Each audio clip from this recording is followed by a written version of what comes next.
Hello Hindi class के सारे प्यारे प्यारे बच्चों, कक्षा 9 के बच्चों और बाकी सभी जो भी हिंदी पढ़ना चाहते हैं। कैसे हैं आप सब? एक बार फिर आप सबका बहुत बहुत स्वागत आपके अपने YouTube channel learn Hindi with Anju ma'am में। बच्चों, हम लोगों ने आपकी पाठ्य पुस्तक स्पर्श भाग 1 पढ़ना शुरू किया है, जो एनसीईआरटी की पुस्तक है। अब इसमें हम लोगों ने पार्ट 1 दुख का अधिकार इसको पढ़ लिया था डिटेल में। इसका एक्सप्लेनेशन हमने 2 भागों में कर लिया था। इसके मौखिक प्रश्न कर लिए थे और लिखित प्रश्न भी कर लिए थे, ठीक है। तो अब इसके पीछे जो भाषा अध्ययन का भाग है, जिसमें ग्रामर पार्ट आता है, यानी कि व्याकरण है, उसे हम लोग पढ़ने जा रहे हैं। इसमें अनुस्वार है, अनुनासिक है, पर्यायवाची हैं, शब्द युग्म है और वाक्यांश भी हैं, जिन्हें हमें वाक्य में प्रयोग करना है या व्याख्या करनी है। तो इस तरह से हम जो व्याकरण पढ़ने जा रहे हैं, ये न केवल कक्षा 9 के बच्चों के लिए लाभदायक है, बल्कि ये किसी भी कक्षा के बच्चों के लिए लाभदायक है। ये व्याकरण है, यानी कि कॉम्पिटिटिव एग्ज़ाम देने वाले बच्चों के लिए भी ये लाभदायक है, क्योंकि ये बहुत सरल शब्दों में समझाया गया है। अब समझेंगे ना आपको तो बिल्कुल क्लियर हो जाएगा। देखिए, अब हम लोग इसको शुरू करते हैं। बेस बुक हम लोगों ने स्पर्श ली है, स्पर्श भाग 1 जो एनसीईआरटी की किताब है, और इसका बेस लेकर हम करने जा रहे हैं, ठीक है। तो शुरू करते हैं बच्चों।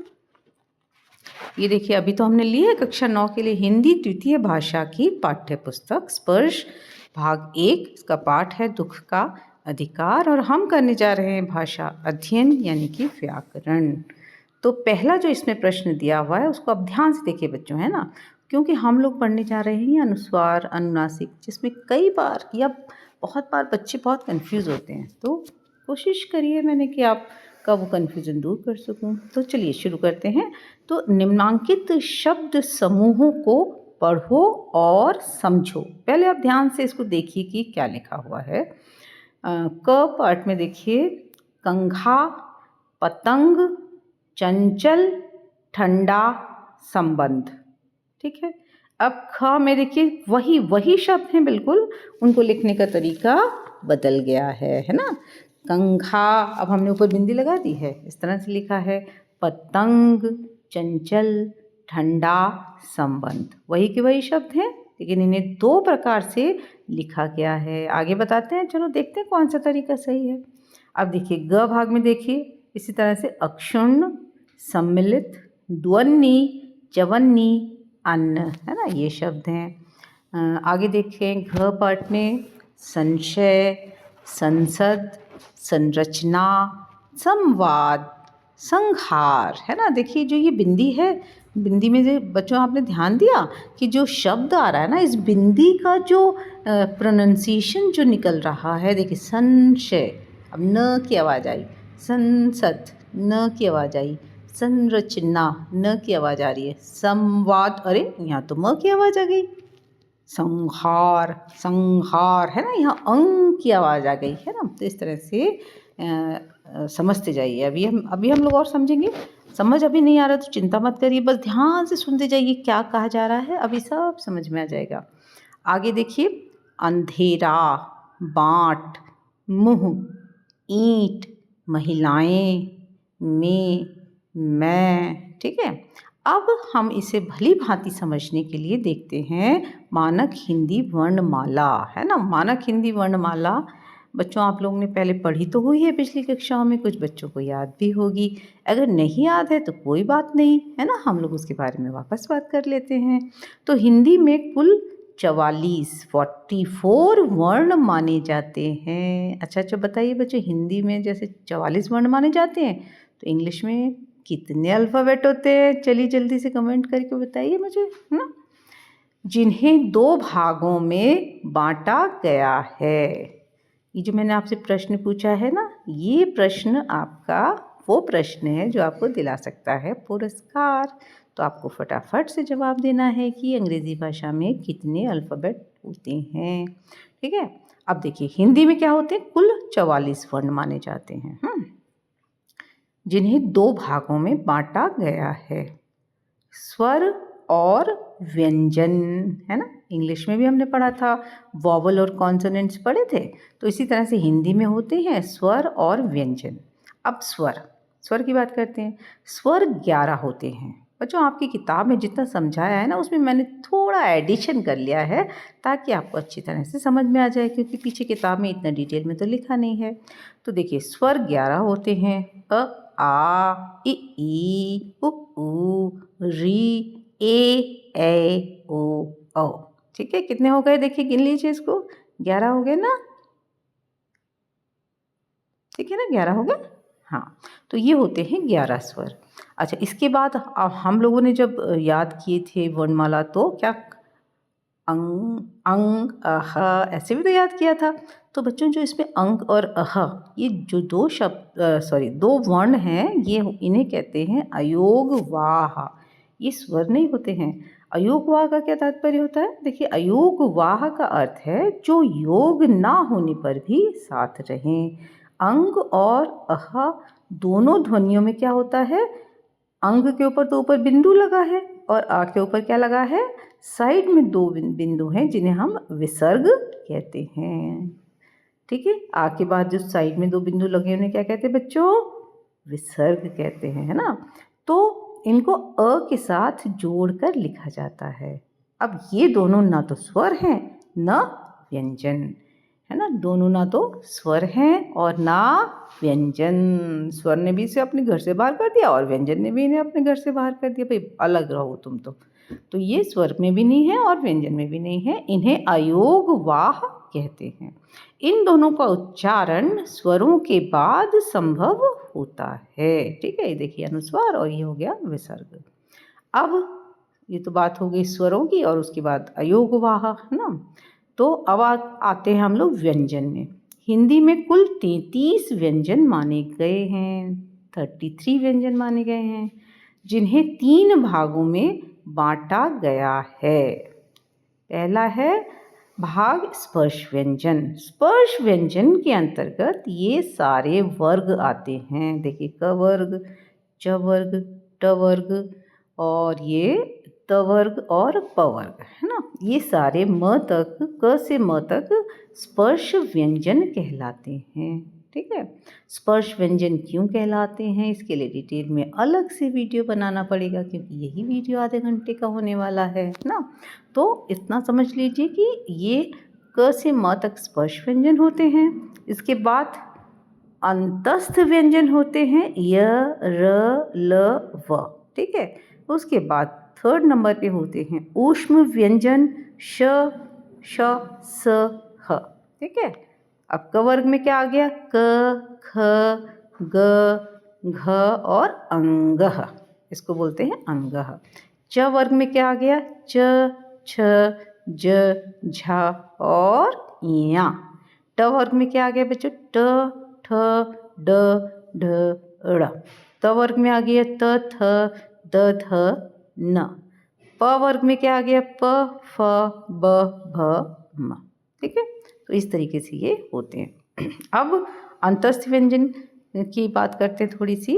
अंतस्थ व्यंजन के उच्चारण में श्वास का अवरोध बहुत कम होता है और पारंपरिक वर्णमाला के बीच में स्थित होने के कारण इन्हें अंतस्थ कहा जाता है। ये वर्णमाला के बीच में होते हैं ना, इसलिए इन्हें हम अंतस्थ कहते हैं। ऊष्म व्यंजन जो होते हैं इनका उच्चारण एक प्रकार की रगड़ या घर्षण अर्थात गर्म वायु से होता है और इनका उच्चारण करते समय अपेक्षाकृत सांस की प्रबलता रहती है। अब देख लेते हैं एक बार बोल के, चलो देख लेते हैं।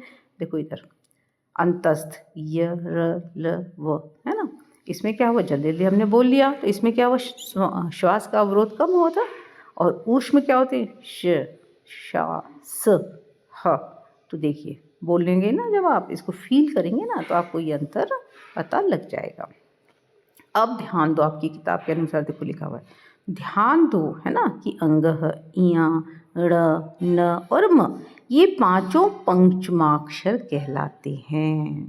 ठीक है, ये देखिए ये आपके स्पर्श व्यंजन है। क वर्ग, च वर्ग, ट वर्ग, त वर्ग, प वर्ग। इसका अंतिम जो वर्ण देखिए, क वर्ग का अंतिम वर्ण ये देखिए अंगः, च वर्ग का अंतिम इया, ट वर्ग का ड़ा, त का न, पा का म। तो इन वर्गों का जो अंतिम वर्ण है उसे पंचमाक्षर कहते हैं। ये पंचम है, हर वर्ग का ये पांचवा अक्षर है ना बच्चों, पांचवा वर्ण है ना, इसलिए इसे पंचमाक्षर कहते हैं, यानी पंचम अक्षर कहते हैं। अब इनके लिखने की विधियां तुमने ऊपर देखी, इसी रूप में या अनुस्वार के रूप में। इसी रूप में मतलब जैसा कि दिया गया है, देखो ये, हाँ ये देखिए, ये देखिए इसी रूप में। जब आपने क में देखिए कंघा, जब आपने कंघा इस तरह से लिखा तो अंग बीच में आ गया, और जब आपने कंघा ख में लिखा तो क के ऊपर बिंदी आ गई। इसी तरह से पतंग है ना, इसमें भी अंग और इसमें बिंदी लगा दी, ठीक है। चंचल में आपने इया लगा दिया, मगर चंचल में इधर बिंदी लगा दी। इसी तरह ठंडा में है ना, अड़ाका लिख दिया और ठंडा में बिंदी लगा दी। तो कहने का मतलब है कि इस तरह से आप दोनों तरह से हमने इसको देखा लिख के। अब आगे देखते हैं आपकी किताब ने क्या बोला। ये बोल रही है कि ये जो है आपने लिखने की विधियां देखी, इनके लिखने की विधियां तुमने ऊपर देखी। हाँ भाई हमने तो देखी, और इसी रूप में या अनुस्वार रूप में, ठीक है हमने देख लिया, अभी वापस जाके देख लिया इसी रूप में भी कैसे लिखा हुआ है, और अनुस्वार यानी कि ऊपर बिंदी लगा के भी कैसे लिखा हुआ है, ठीक है। तो कहने का मतलब है कि इन्हें दोनों में से किसी भी तरीके से लिखा जा सकता है, और दोनों ही तरीके शुद्ध हैं। ये इम्पोर्टेंट बात है, ध्यान रखिएगा। कई बार हम लोग कहते हैं ना कि आपस में भाई अरे ये कैसे लिख दिया, ये तो इस तरह से लिखना चाहिए था, इसमें बिंदी क्यों लगा दी। लेकिन बच्चों दोनों तरीके शुद्ध हैं। आप इस तरह से लिख रहे हैं जिसमें पंचमाक्षर आ रहा है बीच में तो भी शुद्ध है, और अगर आप अनुस्वार यानी कि बिंदी लगा रहे हैं तो भी शुद्ध है। उम्मीद करती हूँ यहाँ तक की बात आपको समझ में आ रही है, ठीक है। अब मेरा प्रश्न जो आपको दिलाएगा, क्या दिलाएगा, अच्छा सा पुरस्कार। बताइए, अब मुझे बताइए कि पंचमाक्षर किसे कहते हैं। इस प्रश्न का उत्तर आपको कमेंट में देना है, ठीक है। चलिए आगे चलते हैं। हाँ अब आगे क्या बोल रहा है, देखो बुक बोल रही है आपकी। हाँ, एक पंचमाक्षर जब 2 बार आए तो अनुस्वार का प्रयोग नहीं होगा। पहले तो अनुस्वार समझ लीजिए, अनुस्वार माने बिंदी, अनुस्वार मतलब बिंदी, याद रखिए इस बात को, अनुस्वार मतलब बिंदी, ठीक है। तो एक पंचमाक्षर जब 2 बार आ जाए, पंचमाक्षर भी हमने देख लिया यानी पंचम अक्षर, तो अब तब क्या होगा, 2 बार अगर आ जाएगा तो हम क्या करेंगे, अनुस्वार का प्रयोग तब नहीं करेंगे बच्चों।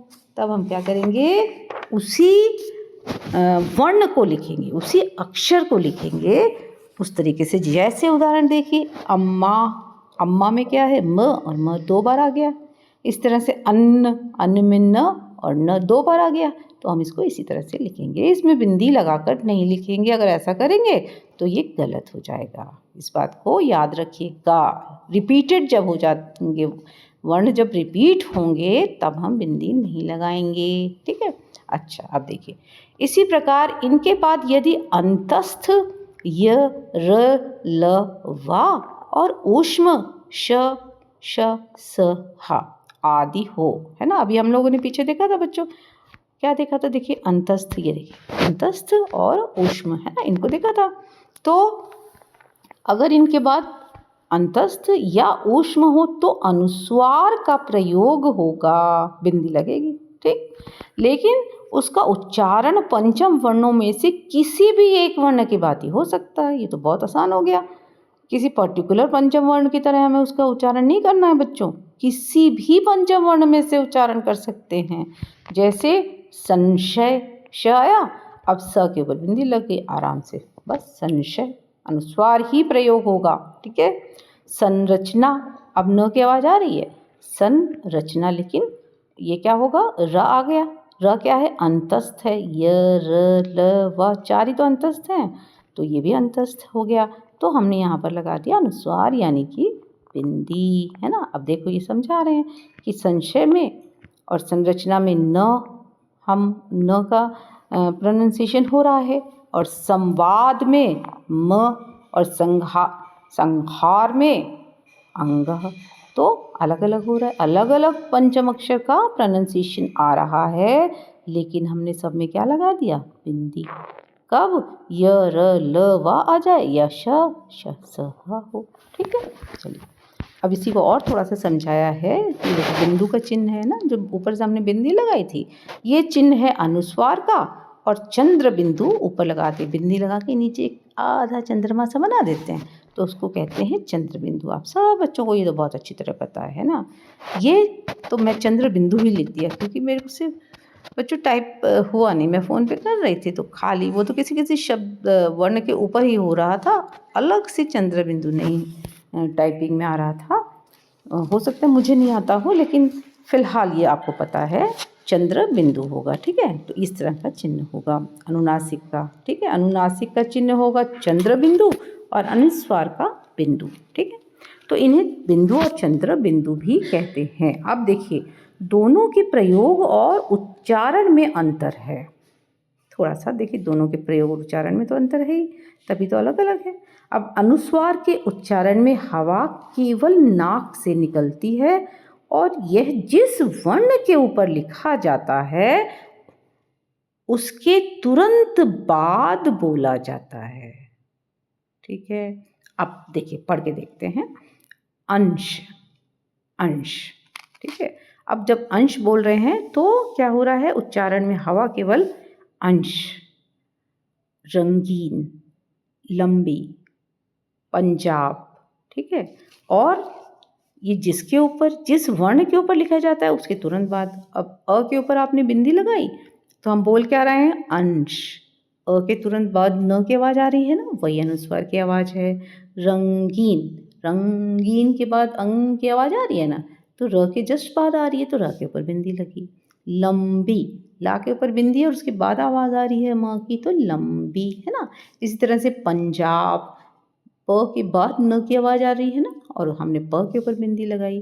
तो ये जहाँ पर जिस वर्ण के ऊपर इसकी बिंदी लगती है या अनुस्वार लगता है उसके तुरंत बाद बोला जाता है, उसका जो उच्चारण है वो उसके बाद आता है। ठीक है, अनुनासिक क्या होता है, अनुनासिक जो होता है चंद्र बिंदु, अभी हमने देखा था। अनुनासिक मतलब चंद्र बिंदु। इसके उच्चारण में हवा मुंह और नाक से बाहर निकलती है, यानी दोनों का काम है इसमें, है ना, दोनों का काम है, मुंह और नाक।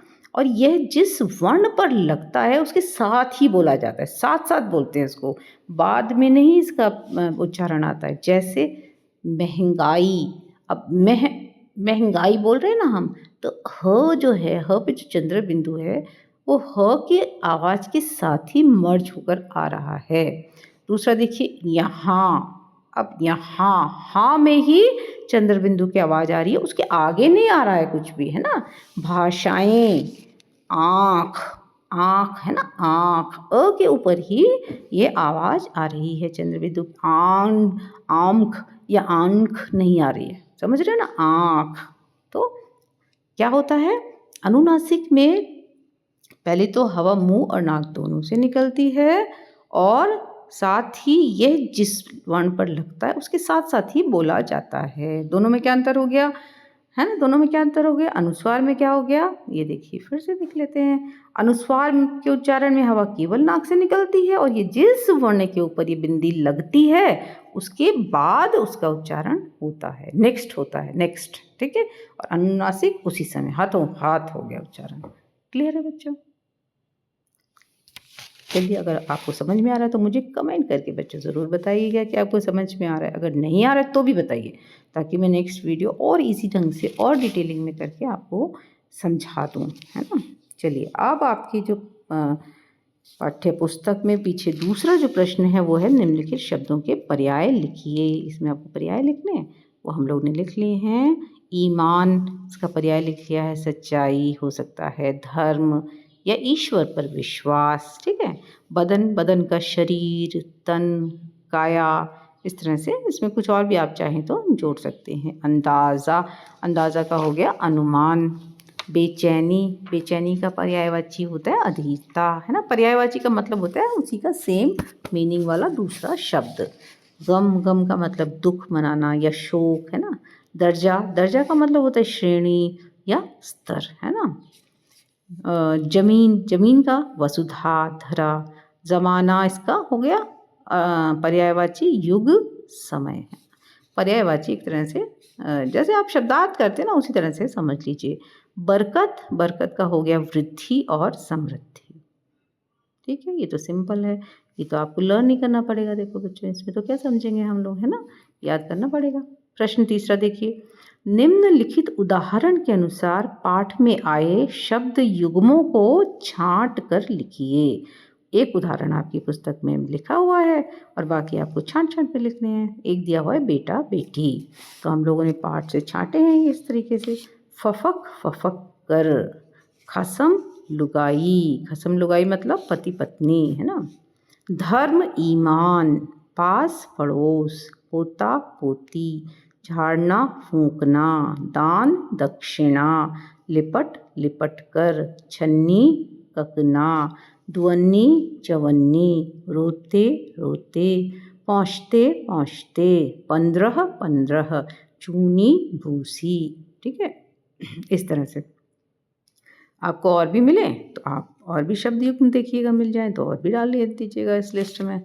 अगला प्रश्न है प्रश्न 4, पाठ के संदर्भ के अनुसार निम्नलिखित वाक्यांशों की व्याख्या कीजिए। एक वाक्यांश दिया हुआ है, छोटा सा वाक्यांश का मतलब एक वाक्य का पीस, टुकड़ा, है ना, और उसे हमें उसकी व्याख्या करनी है, यानी कि उसका अर्थ समझाते हुए लिखना है। तो पहला है बंद दरवाजे खोल देना। तो इसको हम लोग ने देखिए कैसे लिखा है, अच्छी पोशाक पहनने वाले लोगों से लोग जल्दी प्रभावित हो जाते हैं और उनके प्रभाव में उनके कठिन काम भी करने के लिए तैयार हो जाते हैं। यानी कि एक तरह से उनके लिए बंद दरवाजे भी खोल देते हैं, है ना।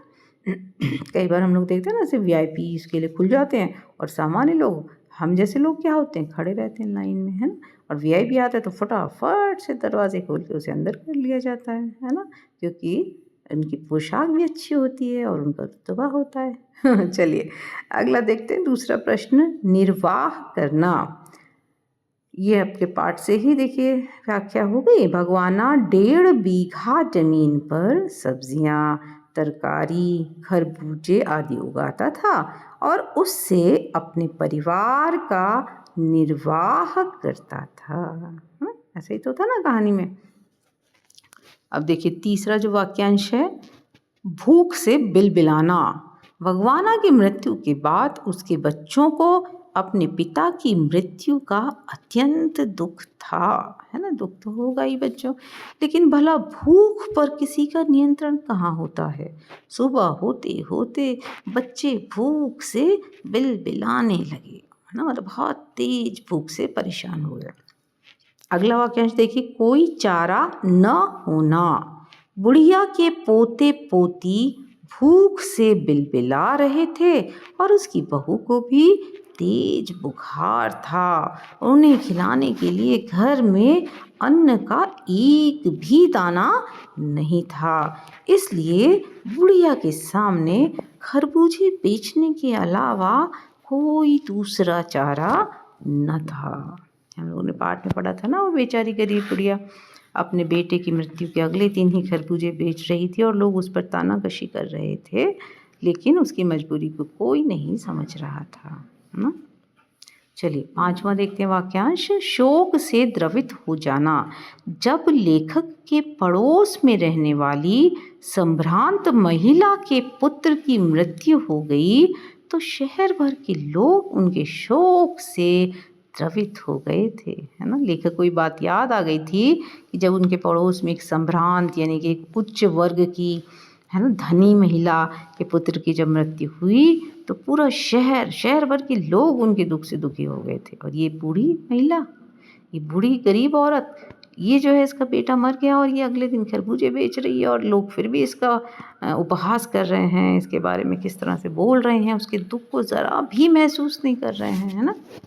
चलिए आगे देखते हैं 5वां प्रश्न, निम्नलिखित शब्द युग्मों और शब्द समूहों का अपने वाक्यों में प्रयोग कीजिए, है ना। जब जो 2 शब्द मिल जाते हैं तो उन्हें आप शब्द युग्म कह देते हैं और जब शब्द में कुछ और ज़्यादा जुड़ जाएगा तो शब्द समूह कह दिया जाएगा।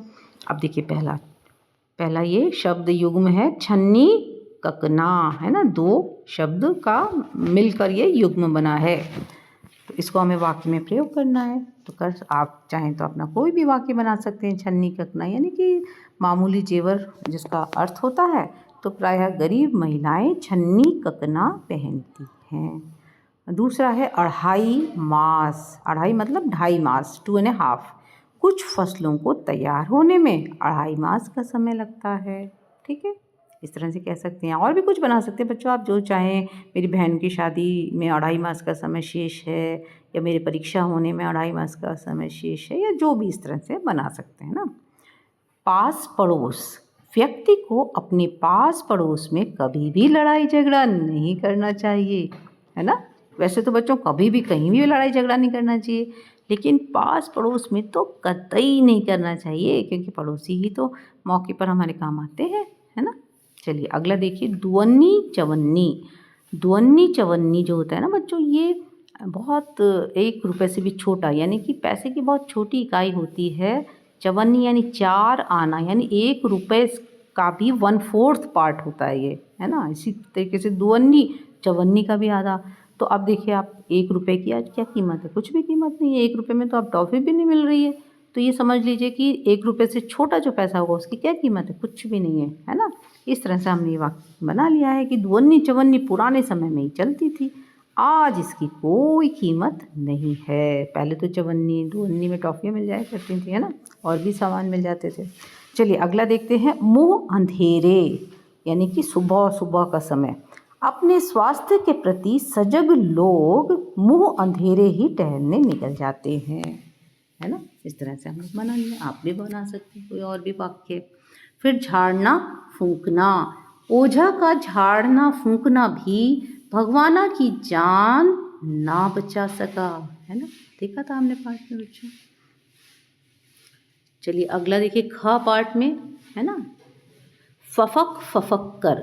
कुंभ के मेले में माँ से बिछड़कर छोटा बालक फफक फफक कर रो रहा था। दूसरा देखिए, बिलख बिलख कर। बेटे की मृत्यु का समाचार मिलते ही माँ बिलख बिलख कर रोने लगी। तीसरा देखिए, तड़प तड़प कर। सड़क पर घायल व्यक्ति तड़प तड़प कर मर रहा था और लोग तमाशा देख रहे थे। आजकल ऐसे ही होता है ना बच्चों, लोग वीडियो बनाते हैं। अगला देखिए, लिपट लिपट कर। भगवाना के दोनों बच्चे उससे लिपट लिपट कर रो रहे थे। इस तरह से हमने वाक्य बनाए हैं। आप चाहें तो और भी वाक्य बना सकते हैं। अगला प्रश्न देखिए, निम्नलिखित वाक्य संरचनाओं को ध्यान से पढ़िए और इस प्रकार के कुछ और वाक्य बनाइए, है ना। एक तो इन्होंने दे दिया है और हमें इसमें और बनाना है। पहला देखिए, लड़के सुबह उठते ही को ये अंडरलाइन आपका है ना, इस तरह से मैंने इसको बॉक्स टाइप का बना दिया है। यही जो है लेना है आपको, जिसके आधार पर हमें वाक्य बनाने हैं। तो लड़के सुबह उठते ही भूख से बिलबिलाने लगे। अब इसके हमने बनाए, देखिए, वह सुबह उठते ही पढ़ने बैठ जाती है। इसमें उठते ही आ गया ना। दूसरा देखिए, किसान सुबह उठते ही खेतों की ओर चल पड़ते हैं। उठते ही यहाँ भी जुड़ गया। लाला जी सुबह उठते ही दुकान खोल लेते हैं। इस तरह के हम लोग वाक्यांश बनाएंगे, वाक्य बनाएंगे, है ना। दूसरा देखिए, उसके लिए तो बजाज की दुकान से कपड़ा लाना ही होगा, है ना, लाना ही। अब देखिए इसका हमने बनाया है, कल सभी बच्चों को अपना फीस कार्ड लाना ही होगा, है ना। दूसरा देखिए, अगर खेलना है तो खुद का रैकेट लाना ही होगा। और देखिए वाक्य, परीक्षा में सम्मिलित होने के लिए छात्रों को अपना प्रवेश पत्र लाना ही होगा। तो यहाँ पर जो लाना ही है वो जुड़ना ज़रूरी है ना। अब देखिए तीसरा है, चाहे उसके लिए माँ के हाथों के छन्नी ककदा ही क्यों ना बिक जाएं। अब यहाँ पर जो ही है वो आपके वाक्य में होना ज़रूरी है। चाहे पढ़ाई के लिए हमें खेत ही क्यों ना बेचना पड़े, आगे ना ही। दूसरा देखिए, चाहे हमें कितना ही कष्ट हो हम अपने बच्चों पर आँच नहीं आने देंगे। तो कितना ही आ गया ना ही इसमें। अगला देखिए, मूर्ख व्यक्ति को कितना ही समझा लो वह कुछ नहीं समझता। तो यहाँ भी ही आ गया। फिर अगला देखते हैं ख पार्ट में। पहला है, अरे जैसी नीयत होती है अल्लाह भी वैसी ही बरकत देता है। तो हमें वैसी ही जोड़ना है ना। तो अब देखते हैं कैसे बना वाक्य। अरे जैसा परिश्रम करोगे वैसी ही ग्रेड मिलेगी।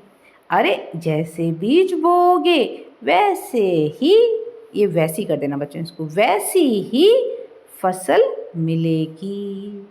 अरे जैसी करनी होगी वैसी ही भरनी होगी, है ना। इस तरह से इसका दूसरा है, भगवाना जो एक दफ़े चुप हुआ तो फिर ना बोला। इसका वाक्य बना है, देखिए किस तरह से। उसे जो एक दफ़े नशे की लत लगी तो फिर ना छूटी।